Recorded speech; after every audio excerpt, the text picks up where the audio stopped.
TG-1701 is a covalent Bruton tyrosine kinase inhibitor. And we've been doing this study for a few years now, and in fact, we have presented the data at meetings every 6 to 12 months or so. The ASH data is new in the sense that we've included a cohort of patients treated with a lower dose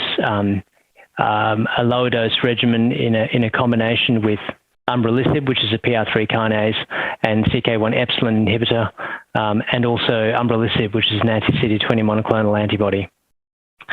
So TG-1701 has activity in the range of B-cell malignancies in which you would expect it to, and our data certainly confirm this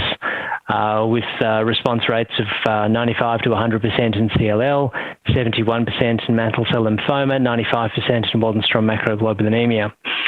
The interesting thing about this new presentation in ASH is the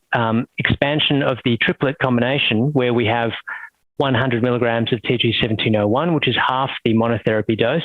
and 400 milligrams of Umbralisib, which is again half the monotherapy dose. We found when we did the triplet combination with the full dose of those agents that we did see quite a bit of toxicity in terms of neutropenia. We saw fatigue, we saw bruising, we saw nausea, and we saw abnormalities in the liver function tests.